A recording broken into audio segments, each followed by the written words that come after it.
The royal family, the epitome of high standards, decency and dignity. From the Queen to minor royals, the House of Windsor live under the constant glare of public scrutiny. Harry was dressed in this Nazi uniform. When that photograph was revealed and was published by the newspapers, all hell broke out. When they fall from grace, it's front-page news. The Prince of Wales was in fact in love with another woman. That exposed the whole fragile state of the marriage. Whether it's what they're saying... For Prince Philip to refer to them as having slitty eyes, I mean, that's completely unacceptable. How they're behaving. He had not enough to do. He was falling out of nightclubs, somewhat inebriated.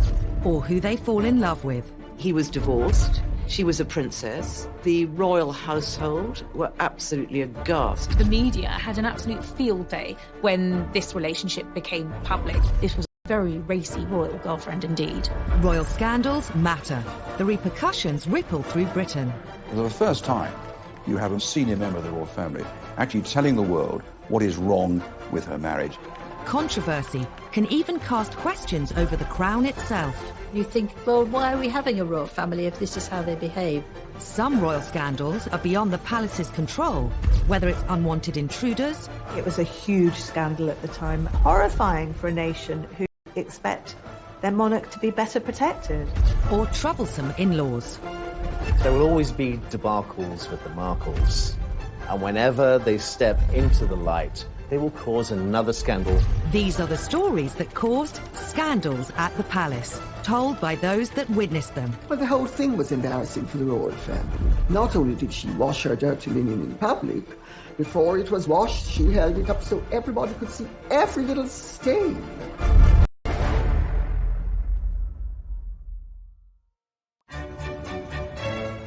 The House of Windsor, an institution at the heart of our nation.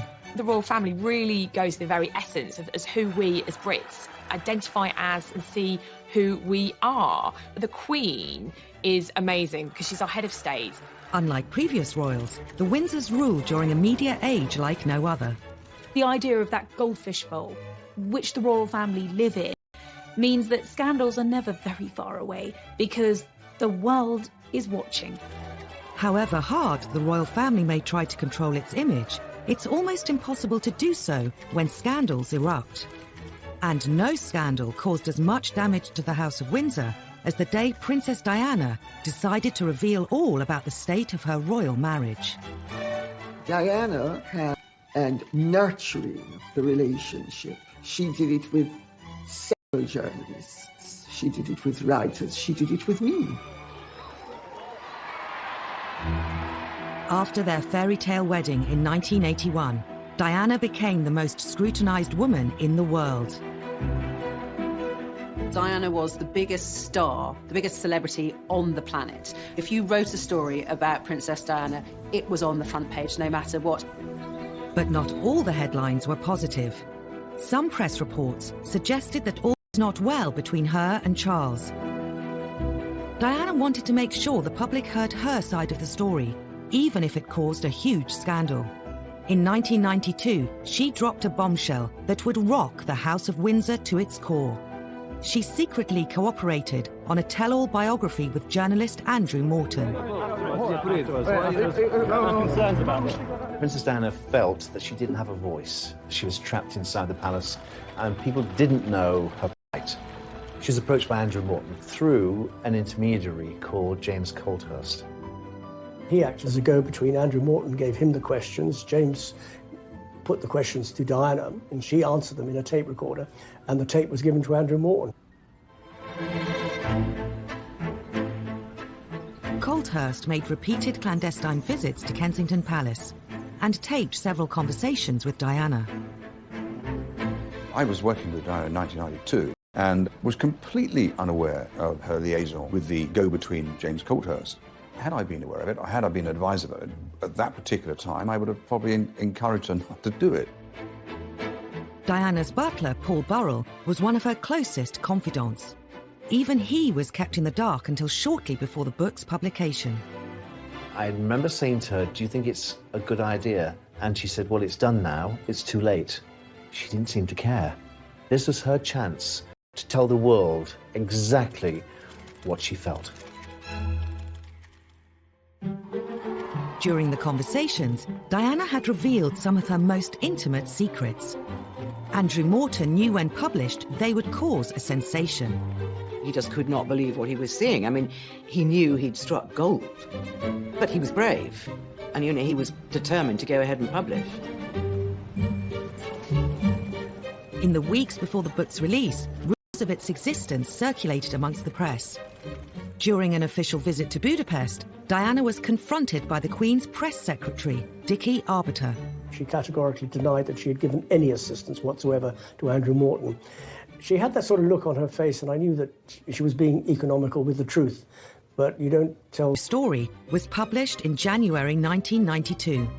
It shocked the world, though many greeted its claims with disbelief. The motivation was to tell the truth. For once, forget the propaganda, tell the truth about what's really going on, because we do face a crisis in the House of Windsor. It's obvious to everyone. And make you a rich man. Well, if that's a corollary, then so be it. The book alleged Diana had been driven to bulimia, severe depression and self-harm. It was headline news in every newspaper, every TV channel. The fact that Diana released such personal details about her life, it was just one thing after another, what she thought of the royal family, how they treated her. It was one of the biggest scandals ever. We knew that they weren't happy, but we thought they were managing that unhappiness. Morton's book showed that they in fact led very separate lives, and that as far as Princess Diana was concerned, her husband, the Prince of Wales, was in fact in love with another woman, Camilla Parker Bowles. Royal author Lady Colin Campbell knew Princess Diana well and has also written a biography of her. The whole thing was embarrassing for the royal family. Not only did she wash her dirty linen in public, before it was washed, she held it up so everybody could see every little stain. The most shocking claim in Andrew Morton's book was that Diana threw herself down the stairs while 4 months pregnant because she was so unhappy. While many poured scorn on the claim, Paul Burrell says he remembers the incident well. I was actually at Sandringham when I heard this enormous clatter on the wooden staircase to find the princess halfway down it, faking a tumble while she was carrying Prince William. There's no way on this planet that she would put at harm her unborn baby, but she wanted attention. I think the Andrew Morton book was a cry for help. Diana and Charles's marriage was under the spotlight like never before. So too his relationship with Camilla Parker Bowles. After Diana and Charles's separation, he decided it was his turn to bear all to the media. In an ITV documentary, he admitted he'd been unfaithful during the marriage, but only after it had irretrievably broken down. Now that Charles's affair with Camilla was public knowledge, Diana was determined to use the media to hit back again, with the biggest royal interview of all time. The princess always thought that revenge was a dish best served cold. Undeterred by the scandal that would inevitably ensue, once again Diana secretly collaborated with a journalist to broadcast her side of the story. During the summer of 1995, she'd been introduced to a young man working for Panorama called Martin Bashir, and heads of the palace. Diana and Martin Bashir would go on to hold a series of secret meetings. I used to go to White City and bring him back in my car in the boot so that nobody would see him. Martin Bashir would relish the prospect of being brought into Kensington Palace in the boot, mysteriously, secretly. Diana eventually agreed to Martin Bashir's request to film an interview. But fearful Buckingham Palace would find out, she kept it a secret, even from her press secretary, Geoffrey Crawford. At the time, for her press secretary and for the Queen not to know that this explosive interview was being planned and then filmed and then broadcast without knowledge was an extraordinary breach of protocol. Paul Burrell had helped arrange Diana's meetings with Bashir, but she was obsessed with secrecy. It was a Sunday afternoon. The princess said, "You haven't seen your family this week. Why don't you go home and see your wife and children?" I thought, this is strange. I took the opportunity to go home. The coast was now clear.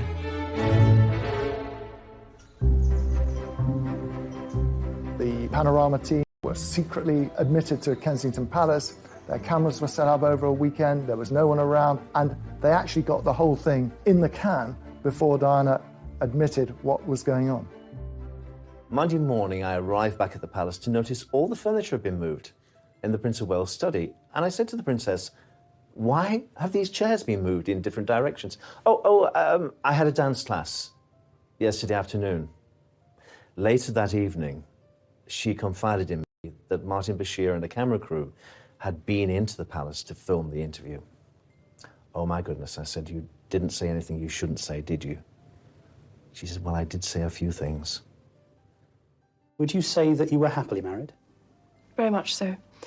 But the pressure on us both as a couple with the media was phenomenal. I think the thing people remember most is her description of her marriage and the fact that there was a third party in their marriage, namely Camilla Parker Bowles, whom she made clear had been having an affair with the Prince of Wales, her husband. The princess came across as doe-eyed, vulnerable, hurt, wounded. She knew exactly what she was doing, even down to her makeup and the way she was dressed. The way she presented herself on that Panorama interview was key to winning over the hearts of the nation. It got more than 22 million viewers. You can also see why the royal household was so totally devastated by it, and they didn't even know it was happening when it was being planned. With Army officer James Hewitt. Yes, I adored him. Yes, I was in love with him. She just needed somebody to love her. Diana would make one more shocking comment about Charles's future role as king. Being Prince of Wales produces more freedom now, and being king would be a little bit more suffocating. And because I know the character, I would think that the top job, as I call it, would bring enormous limitations to him. And I don't know whether he could adapt to that. Some think Diana was driven by an ulterior motive. The thing that people objected to, not only in the royal family, but in establishment circles, was how she had tried to deprive Charles of his rights to the throne. Her agenda was, if the Queen dies and Charles is out of the line of succession, William becomes king and she can work herself into the position of being regent. I mean, the whole thing was madness. Diana's interview made headlines the world over. The House of Windsor was under scrutiny like never before. So for the first time, it's in modern royal history, you have a senior member of the royal family actually telling the world what is wrong with her marriage, what is wrong with her husband, why I'm so unhappy in this, why it's about time that I left the royal family. That was the story. It was a story that nobody really expected would happen, but it did. A scandal could bring down the monarchy. Diana almost did. She wouldn't have been proud of that. But I think the royal family are only there for as long as people want them to be there. Diana's revelations were a watershed for the House of Windsor. However, she wasn't the only royal to court publicity and cause scandal. The Queen Mother in particular was incensed that in one fell swoop, Edward had managed to set them up to be complete laughingstocks.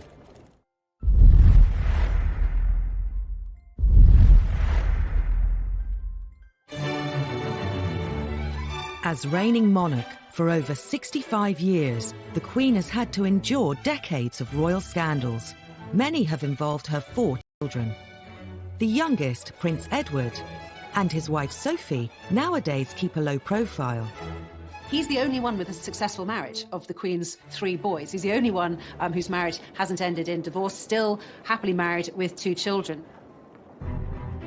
In his younger days, Edward attracted his fair share of headlines. Like Diana, he courted the media, in his case with sometimes disastrous results. Edward's first taste of controversy came in 1986. After graduating from Cambridge University, he followed his father. Theatre, but Edward decided to go into the Marines, which was a surprise for some people because he didn't appear to be cut out for it. This was a classic example where someone should have taken Edward on one side and said, this might not be your cup of tea. Just 4 months into his training at Sandhurst, Edward dropped a bombshell. Ingrid Seward was writing a biography of him at the time. Prince Edward was home for the weekend, and he told his family that he was going to quit the Marines. And they said, don't be ridiculous. And they talked him round. He said, oh, OK, I'll stay. And he drove back to his base camp the next morning and handed in his resignation.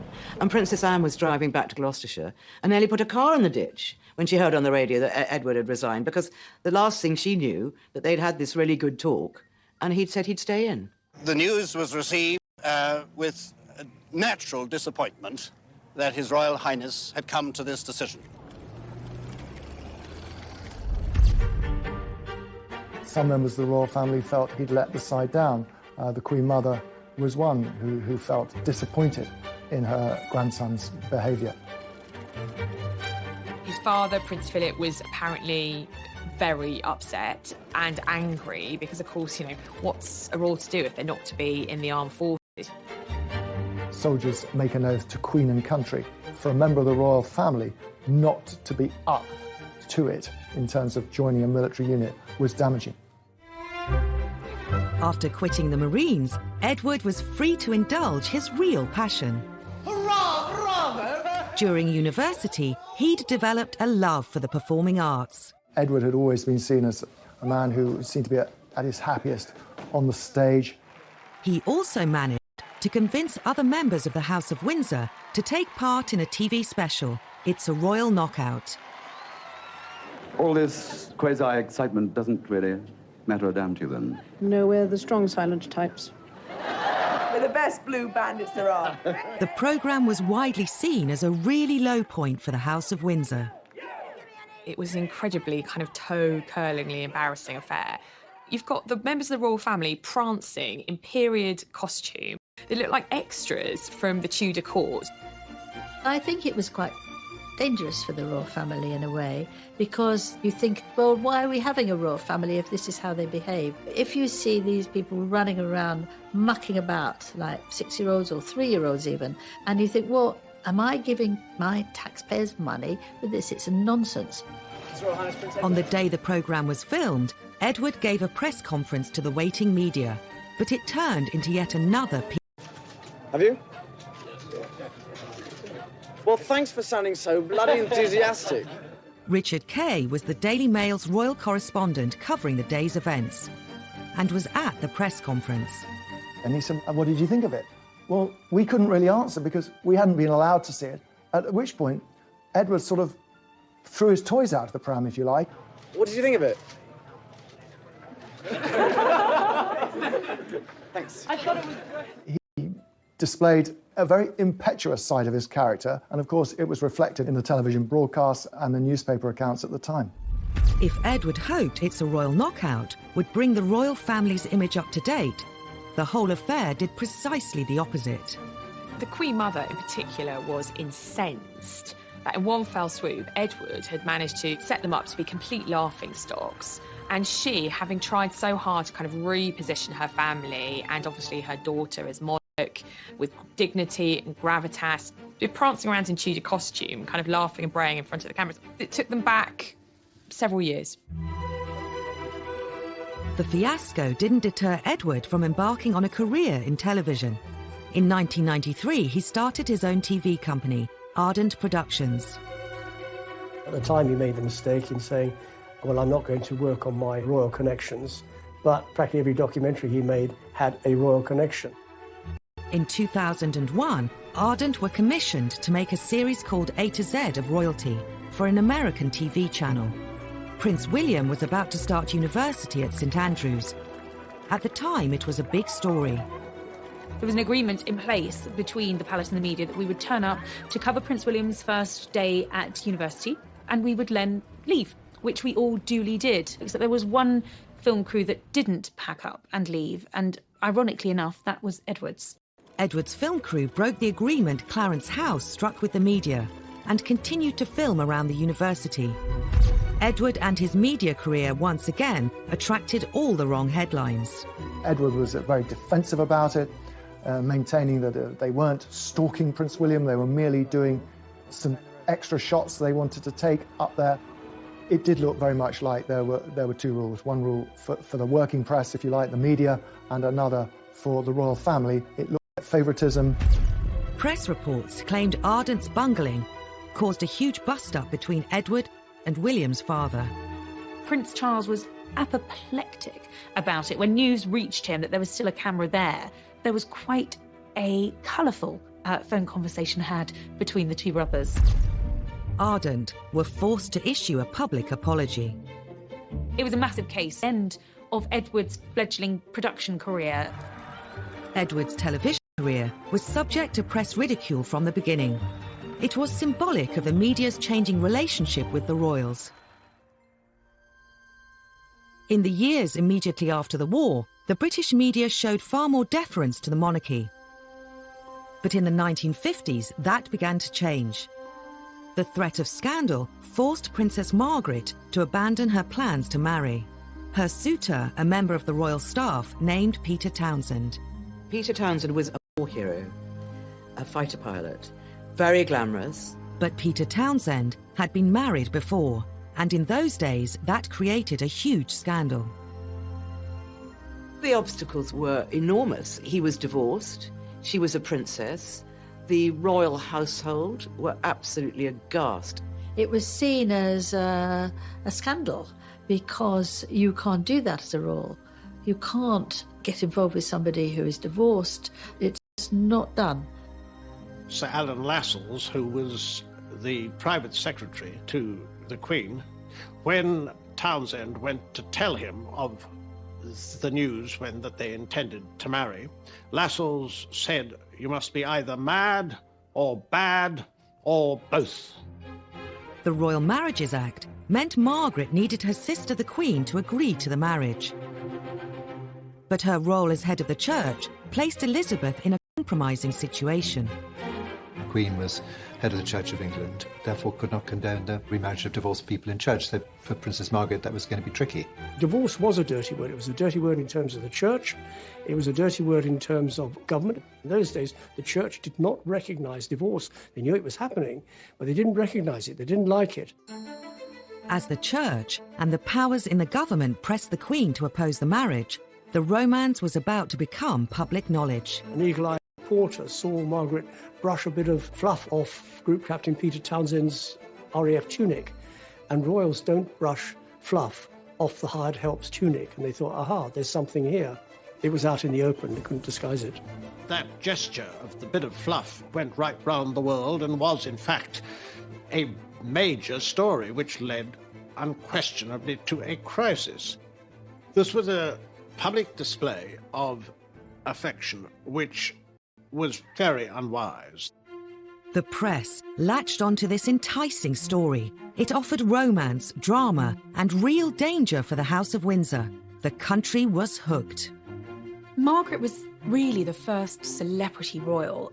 People were fascinated in her life, and she was dating someone who was quite a controversial character, and this was quite a racy royal romance, so it made the headlines. Unfortunately, the fact that he had been divorced was a big issue, and whereas a lot of people were privately sympathetic to Princess Margaret, there was still this huge issue hanging over it. The romance was doomed. Margaret was presented with a choice. If she married Townsend, she would have to give up her title as princess. She chose her duty to the crown. She issued a rare statement in which she said that she had decided not to marry Peter Townsend. She recognised that being Princess Margaret and given her place in line to the British throne, that actually it was a case of duty before self, and that was what she decided to do. It was the first of the post-war scandals to hit the royal family. It was a tragedy in many ways that Margaret hadn't been able to marry him. He was her first love, the big love of her life. The Queen's intervention quelled the growing controversy around Princess Margaret's love affair. But the damage to royal reputations was done, and the floodgates had been opened. The age of deference was over. The royal family was now fair game. Half a century later, tales of a tearaway prince would create more shocking headlines in the tabloid press. Prince Harry did have a very troubled adolescence. He missed his mother a lot.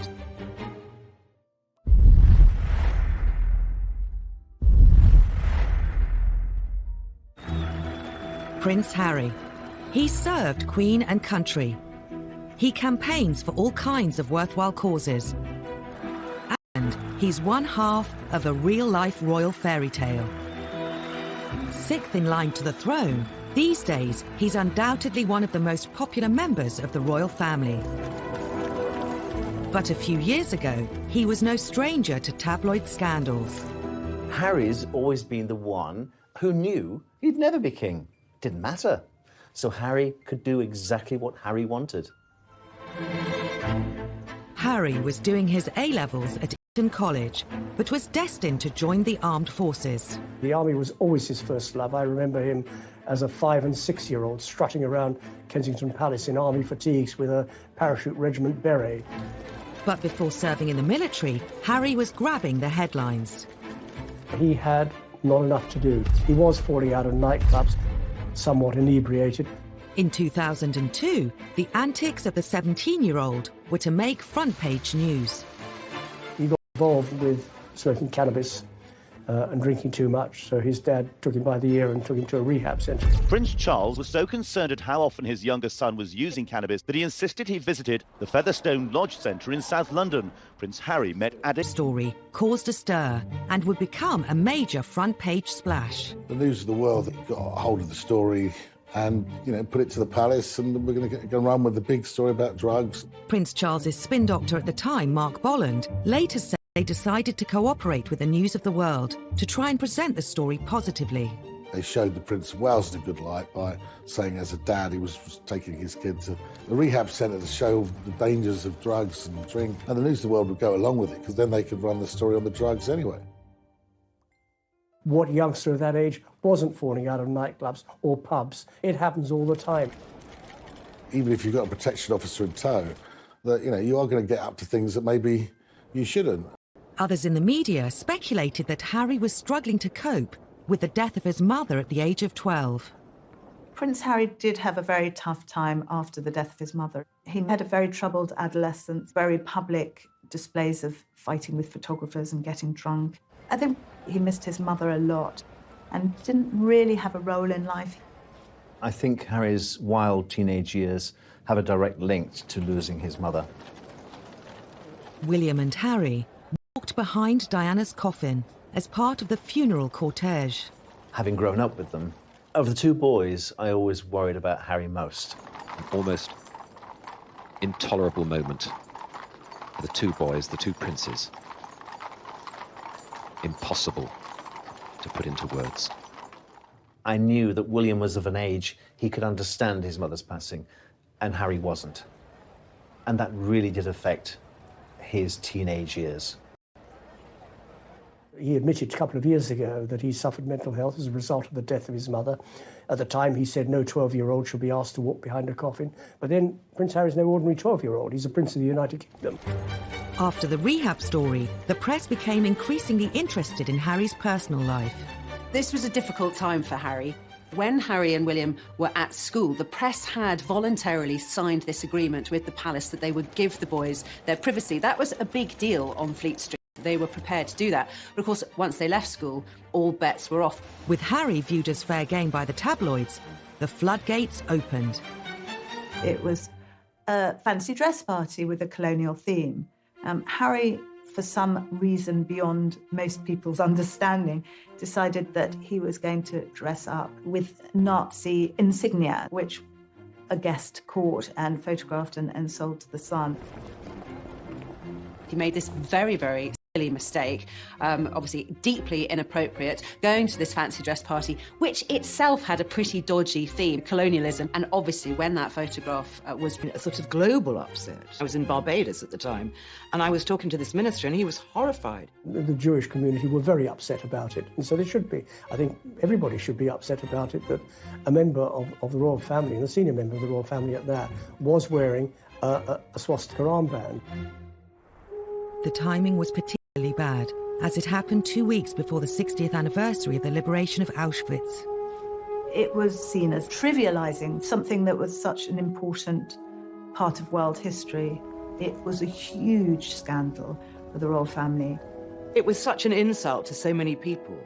But obviously Harry hadn't thought about it, and obviously William hadn't thought about it either, or else he would have said, hey, that's a really silly idea. To make matters worse, the press brought up old stories about the Nazi connections of Edward VIII, the Queen's uncle. I think Prince Harry, inadvertently, by effectively a schoolboy prank, brought a lot of those feelings back to the fore. The royal family immediately apologised. I don't believe for a minute that he's got those sort of anti-Semitic tendencies. It was just thoughtless, and he really messed up. It could have affected his career in the army. He was just about to go to Sandhurst. But the military academy accepted his application. Then he got the call to the army, and that was the making of him. He excelled as a cadet. He excelled when he joined his regiment, Blues and Royals. Harry was posted to Afghanistan. He became the first member of the royal family to serve in a war zone since his uncle, Prince Andrew. He was trying to find a role for himself, and in the army, it seemed he'd found one. He'd served with great distinction. Soon before Harry was due to go on his second tour of duty in Afghanistan, he took a trip to the US.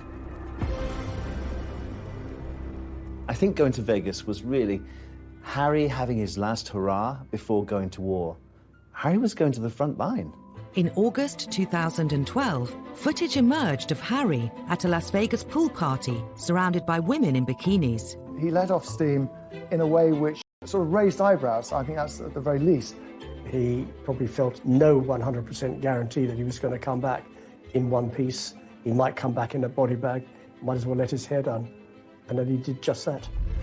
But his send-off party left him with more than just a hangover. He was snapped naked after a game of strip billiards in his hotel suite. The scandal went global. This was front page news. Harry naked in Vegas. I'm not saying that he shouldn't have done it, but his protection team have let him down again. This was a naked body stall, things going wrong, and on this particular occasion they didn't. The photos rapidly spread across the world.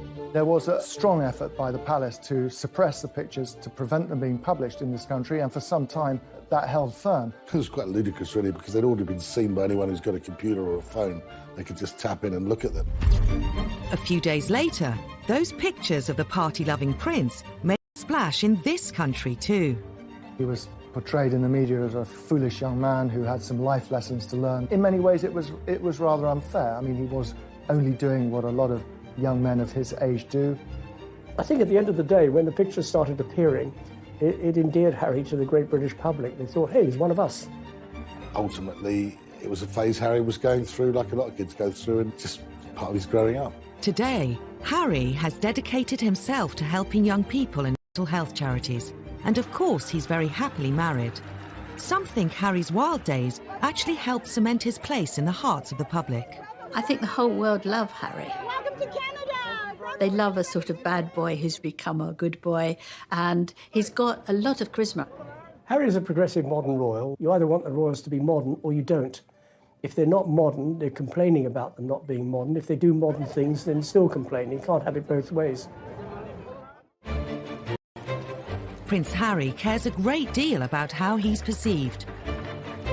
But the same couldn't be said of his grandfather. I think there's always a slight intake of breath whenever we used to see the Duke of Edinburgh on public engagements, because you never quite knew what he was going to say or do next. You sound entirely native. He does have an extraordinary ability to put his foot in it.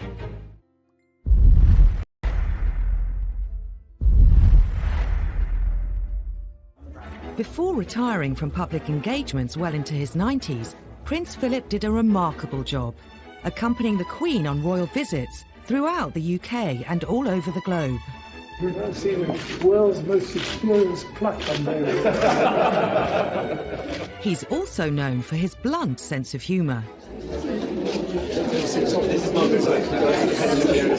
Philip would rather be known for his one-liners than for his gaffes, of course. But nevertheless, that's how many of these jokes, if that's what they are, have been interpreted by the media over the years. I mean, he does have an extraordinary ability to apparently put his foot in it. Historically, whether he's giving a speech to dignitaries, greeting world leaders, or being given a tour of a hospital, Prince Philip has been known to offend his hosts.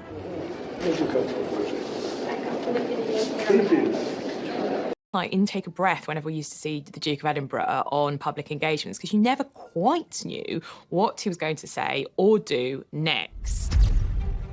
And that's led to a string of scandals and a huge array of headlines. The Duke of Edinburgh definitely has a reputation for being gaffe-prone. Some of them are funny. Thank you very much indeed for your kind welcome and for the very nice things you've said about me, and also for this excellent dinner. I can tell you that I'm prepared to grace almost anything for a meal like that.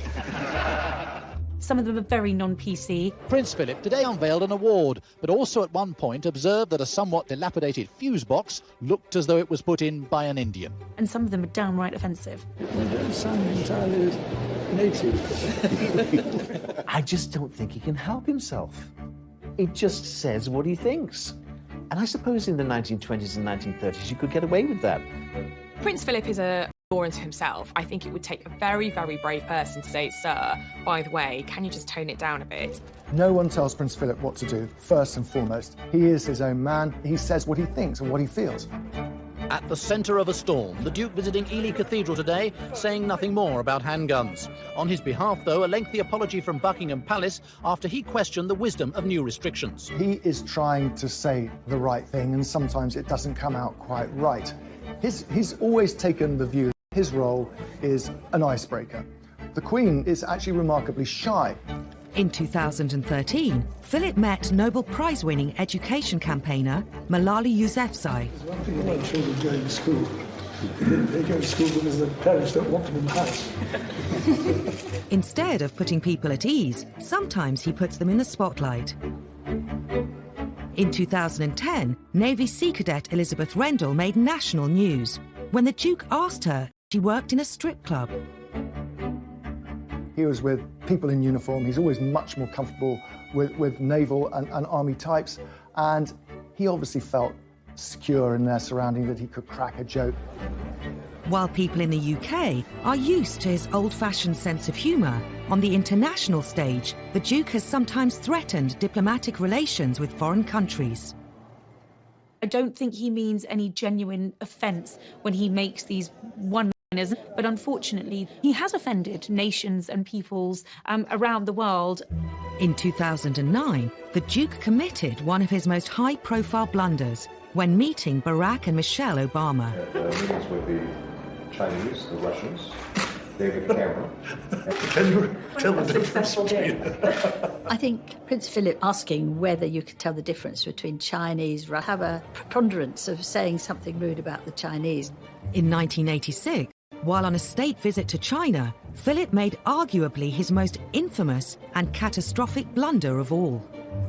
They were behind the red flag of China for the very first time, a huge visit because of all the trade potential. And it went terribly well, up and until Philip's comment. He described Beijing as ghastly and then made further offensive comments about the Chinese people. I was there when he said to a group of students, if you stay here any longer, you'll get slit eyes. The students themselves weren't offended. However, the hosts were, and there was an enormous diplomatic mission undertaken to smooth things over. Of course, on the surface, everyone said they weren't offended at all, but we were always told that behind the scenes, things were very fraught. I don't think the Queen was overly impressed with that one. The Duke's gaffes may cause tension, but the press have always lapped them up. Some who know the royals feel Philip is treated unfairly. Prince Philip likes to relate to people on a human level. He tells jokes that are funny. What have you done wrong to be exiled? But if you hijack the joke and take it out of its context, it can be misinterpreted. The problem is when Prince Philip makes a gaffe, all the press are absolutely delighted because there they have their story. During royal tours, there's always somebody that goes off on what they call gaff watch. They follow Prince Philip to see if he says anything rude or inappropriate or racist, and he nearly always used to come up with some very funny remark. He can be a godsend to the media, but sometimes he does offend. Yeah, there's no doubt about that. There's some classics, like when he went to Australia In 2001, the Duke was accompanying the Queen on a royal tour of Australia to help mark her Golden Jubilee. The Duke asked Aborigines if they still threw spears at one another. It was just one of those moments where people just didn't know what to say or where to look. This comment caused such uproar and such offence that the palace was forced to release a statement to make it very clear that the Duke had made these comments with a light heart and that no offence was intended. But of course, by that point, the damage had been done. He had hugely offended his hosts. In spite of, or perhaps because of, Prince Philip's infamous gaffes, he's remained very popular with the public. Well, Prince Philip is one of the most well-loved members of the royal family. He really was the kind of comedic companion to the Queen. He has been sort of a wonderful husband to the Queen, so supportive. One essential ingredient of any happy marriage, and you can take it from me that the Queen has the quality of tolerance and abundance. Sometimes it's not just the reputation of the royal family that's on the line, it's their safety. When there's a lapse in security, it's not simply a scandal, it's a matter of life and death. She could have been knifed, she could have been suffocated. Anything could have happened to our monarch lying in her bed.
While we're used to seeing the public lives of the royals, what goes on behind palace walls has always been more of a mystery.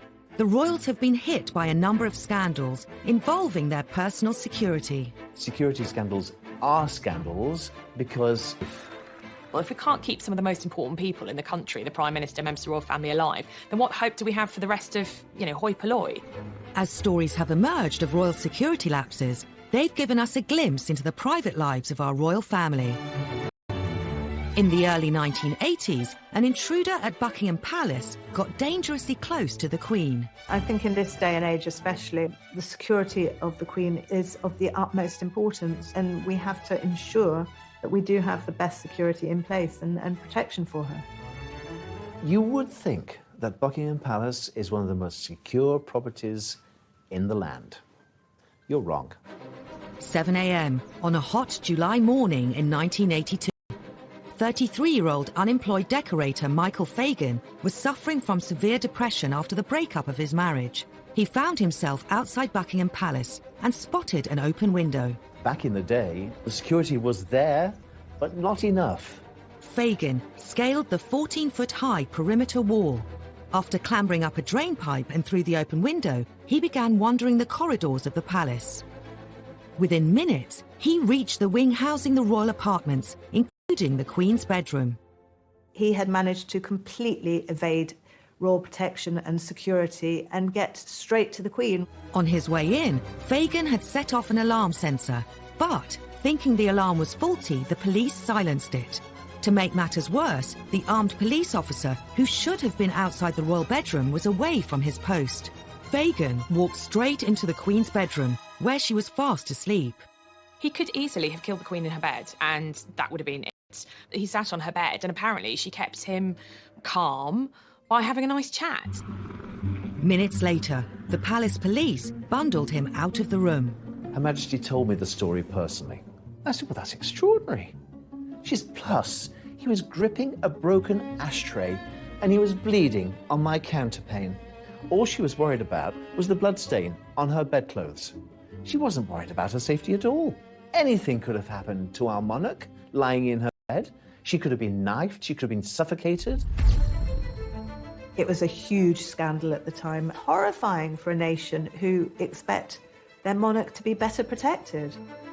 The embarrassment and the scandal reverberated through the corridors of Buckingham Palace, down the Mall into Westminster. It was such a national scandal that the Home Secretary offered his resignation. The Queen said no, but he obviously felt embarrassed enough to offer it, and I think that was right. Michael Fagan wasn't charged, but did spend the next 6 months in a psychiatric hospital. The scandal meant that royal security was doubled and Her Majesty could sleep safely. 2 decades later, the royals were hit by yet another security scandal at Prince William's 21st birthday party. It seemed lessons hadn't been learned. It's impossible to believe that an imposter can get into Windsor Castle, particularly something as high profile as Prince William's 21st birthday party, and yet that's what happened. The theme of the party was out of Africa. Unbeknown to the news crews filming the build-up, they'd caught on camera the man who would be on the front pages of the tabloids the next day. And it wasn't the birthday boy. Happy birthday! Dressed as Osama bin Laden wearing a ball gown, a little-known comedian, Aaron Barshak, the self-styled comedy terrorist, was parading around Windsor's streets, pretending to be one of Will's party guests. You can see from the footage Barshak walking up Castlegate, up to the castle, all dressed up as a comedy terrorist with a big black beard and his robes.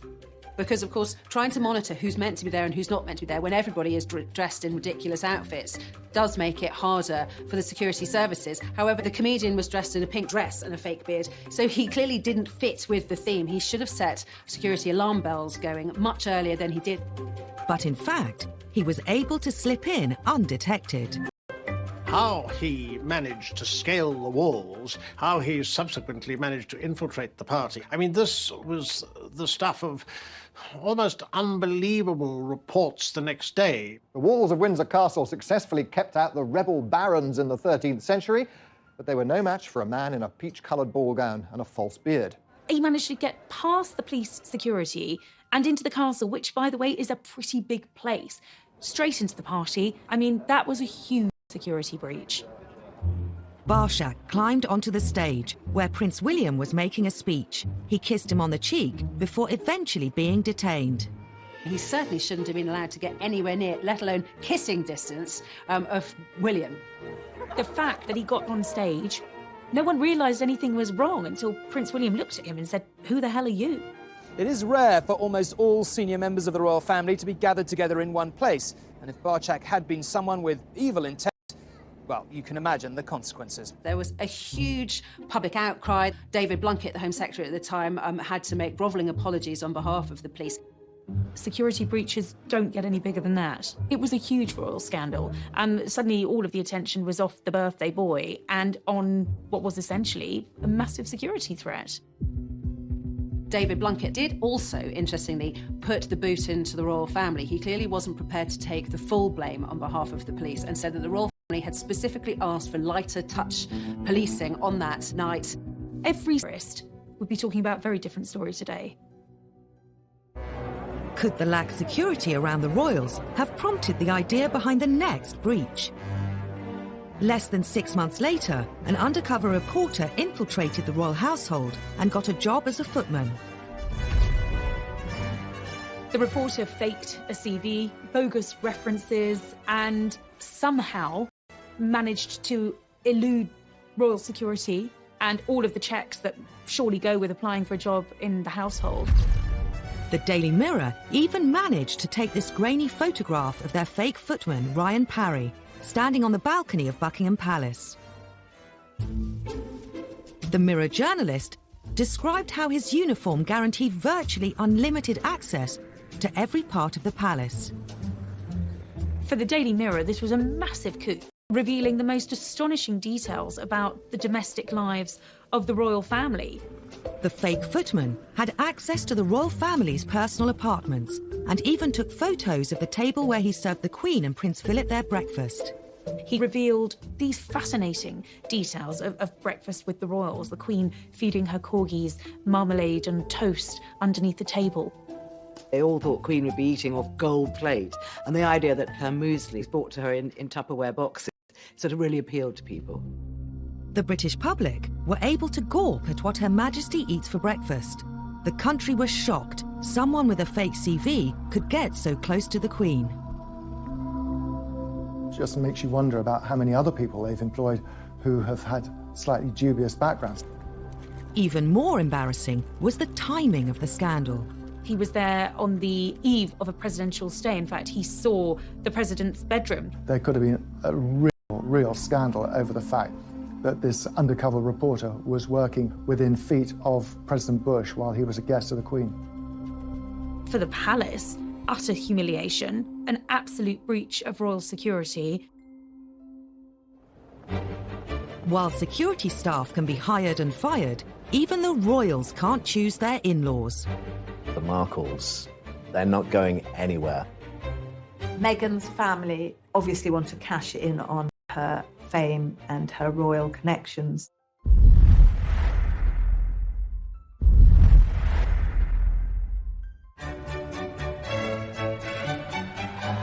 May 2018. Prince Harry married Meghan Markle in a fairy tale wedding, watched by the world. I think the wedding of Prince Harry and Meghan Markle really captured most people's imagination, and it was like a film set. I think it was an American in the royal family, and the royal wedding itself was like a giant street party. Everybody loved it. For the Windsors, a royal wedding means welcoming a new set of in-laws into the family. The royals have had a brilliant way at dealing with the in-laws. We always used to call them the outlaws because they were not hugely welcomed in. But that has changed in recent years. The royals are now much more welcoming to those whose families, of those who marry into them. But new in-laws bring their own potential for scandal beyond the control of the palace press machine. Since Meghan's engagement, her family have been a gift for the scandal-hungry tabloid press. One thing you have to understand about the Markle family is it's a rather dysfunctional family, especially from where we're sitting here. The run-up to the royal wedding was a very, very difficult time, I think, for Meghan and for Harry, and what should have been the happiest day of their lives was overshadowed by a very unhappy build-up to the wedding. Meghan's half-sister Samantha was never far from the headlines and isn't shy about sharing her opinions. Having previously labelled Meghan a social climber, she revealed she was writing a book called The Diary of Princess Pushy's Sister. Meghan and her half-sister Samantha have never been close. It is abundantly clear that Samantha Markle is deeply jealous of her. She's also been outspoken on Twitter, in one outburst branding Meghan the Duchess of Nonsense. The Markles have caused a huge amount of problems. Samantha is off the rails as far as the things that she says. In the weeks before the wedding, the scandals kept coming. Many of the Markles have been keen to cash in on their fame through their new royal connection. And no one is doing that better than Tyler Dooley, her nephew, who is growing cannabis. Quite legally, he decided that he was going to launch a brand of cannabis called Markle's Sparkle. You can't control the families they marry into, particularly if the families they're marrying into are on the other side of the world, in the United States. They are citizens of another country. They do things in a different way. Some royal observers think the problems with Meghan's family became even worse after Harry appeared on Radio 4's Today programme. Were there family traditions you had to explain to her? Oh, plenty. I think that's probably. I mean, I think we've got one of the biggest families that I know of, and every family is complex as well. So, no, look, she's done an absolutely amazing job. Just getting in there, and it's the family that I suppose she's never had. Harry's comment about Meghan's family sparked a very public war of words with the Markles. It was a crass remark, I think. Social media, Twitter sphere, if you like. Samantha Markle is very handy on social media, and she responded pretty much immediately, saying, well, wait a minute, there is a family here. We were all there when Meghan was growing up, and the palace should have intervened quickly to nip it in the bud. A simple invitation to the wedding would have solved it. But wedding invitations weren't forthcoming. I think Samantha Markle, along with the rest of the Markle family, have been hurt by being ostracised. I think by being pushed to the margins and left out of the biggest street party in our country last year really, really hurt them. Then, Meghan's half-brother Thomas Jr. decided to have his say in the press. He decided in his wisdom that he was going to write an open letter to Prince Harry, suggesting that he called off the wedding and saying, it's not too late, mate, to get out of it, and my half-sister is shallow and jaded and conceited. Obviously, that was mortifying for poor Meghan and Prince Harry, who really wants to protect her from her family, as far as I can see. The biggest scandal of all involved Meghan's father Thomas and some faked photographs. All had seemed well when Kensington Palace announced he would be walking his daughter Meghan down the aisle. We were all looking forward to seeing both her mother and her father at her side on the wedding day. But as the date got closer and closer, it became apparent that there was a problem with her relationship that she had with her father and whether he was actually going to be able to attend. 2 weeks before the wedding, what appeared to be paparazzi photos emerged of Thomas Markle being measured for a wedding.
Wedding suit.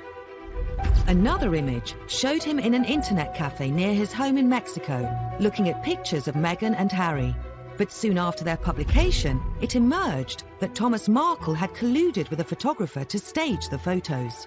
During the run-up to the Meghan and Harry wedding, there was a lot of attention put on to Thomas Markle, who felt that he was getting a lot of bad publicity. He was being portrayed as a sort of reclusive, penniless slob in Mexico, was sort of the image that he felt he was getting, and he wanted to correct that image. So he decided, in his wisdom, or distinct lack of wisdom, that he would set up these photos that showed him, in his opinion, in a better light. The focus of the wedding shifted from the bride and this great British event to the bride's father. The British press had a field day. Samantha Markle admitted advising her father to do the photos. They were both accused of ruining Harry and Meghan's imminent wedding. Whether he was financially rewarded for them, we're not entirely sure, but the assumption was he was being paid for these pictures. And that started alarm bells ringing at Buckingham Palace. And then, of course, there was so much written about how this must be very, very humiliating for Meghan and what's her relationship and is he going to come to the wedding after all or not, which was, of course, the big question mark about all of that. Was Thomas going to walk Meghan down the aisle? As the clock ticked down to the big day, it was reported Thomas Markle was in hospital with heart problems, meaning he wouldn't be at the wedding. It turned into a huge fiasco for the royal family. This was a man who had to miss his daughter's wedding, who was flailing around not knowing what to do and ended up in hospital with a heart attack. In the end, Prince Charles stepped in. As a father of a daughter, more than anything, you want to give your daughter away, I'm certain, at her wedding, and the fact that he couldn't do that must be a sense of deep, deep sadness to him. Could the whole scandal have been avoided? Now, wouldn't you think they'd learned their lessons from the past? Wouldn't you think that they'd send somebody out to America to take care of the father of the bride? Thomas Markle was a loose firework waiting to go. But Dickie Arbiter, the Queen's former press secretary, says that Buckingham Palace was powerless to intervene. A lot of people were saying prior to the wedding that maybe the palace should have done more to protect Thomas Markle. Suggests that Harry and Meghan country, first of all, got to ask the Queen's permission, if they can go. Then you've got to say to the government you want to go. Royals can't just jump on a plane. The controversy surrounding Thomas Markle and the fake photos put a huge strain on his relationship with Meghan. And there was worse to come. Meghan tried to mend the rift and wrote to her father. What did he do? He released that letter, a personal letter from his daughter to himself, to the media. If every time she writes to him or rings him, he talks to a journalist, then she's going to stop doing it. So she's going to have to cut him out of her life, I fear. To make matters worse, 6 months after the wedding, Thomas Markle appeared on TV, complaining Meghan had cut off all contact. Been trying to reach out for several weeks. Every day I try to text her. I just haven't received any comment back. And Samantha appeared on Channel 5's Jeremy Vine show to defend what she'd said about Meghan. I've got a brother. If I fall out with him, what I'm not going to do is tweet insults at him, because then he won't talk to me. Isn't that how we all work with each other? What was going on that didn't make sense is that I really started to feel protective over our father. But why insult her? I don't understand. Because he was being purposely ignored. Sure, but how does it help him to alienate Meghan? I don't understand. Help me understand. We were hoping that private channels would be used. They're not being used. When they failed, we went public. I don't think Samantha Markle is going to go away anytime soon. There will always be debacles with the Markles. They're not going anywhere. And whenever they step into the light, they will cause another scandal, another problem for Meghan and Harry. Next time on Scandals at the Palace. As the royals become more accessible, they also become easy targets, and often they're caught out on camera. And the thing which got her into hot water was that she could get access to Prince Andrew, her ex-husband, for £500,000. Where there are royals, a ferocious tabloid media, and a public desperate to know everything about them, scandals are never far away. The Iron Duke had turned into the Duke of Hazzard.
biggest star, the biggest celebrity on the planet. If you wrote a story about Princess Diana, it was on the front page no matter what. But not all the headlines were positive. Some press reports suggested that all was not well between her and Charles. Diana wanted to make sure the public heard her side of the story, even if it caused a huge scandal. In 1992, she dropped a bombshell that would rock the House of Windsor to its core. She secretly cooperated on a tell-all biography with journalist Andrew Morton. Princess Diana felt that she didn't have a voice. She was trapped inside the palace, and people didn't know her plight. She was approached by Andrew Morton through an intermediary called James Colthurst. He acted as a go-between. Andrew Morton gave him the questions. James put the questions to Diana, and she answered them in a tape recorder, and the tape was given to Andrew Morton. Colthurst made repeated clandestine visits to Kensington Palace and taped several conversations with Diana. I was working with Diana in 1992 and was completely unaware of her liaison with the go-between James Colthurst. Had I been aware of it, or had I been advised of it at that particular time, I would have probably encouraged her not to do it. Diana's butler, Paul Burrell, was one of her closest confidants. Even he was kept in the dark until shortly before the book's publication.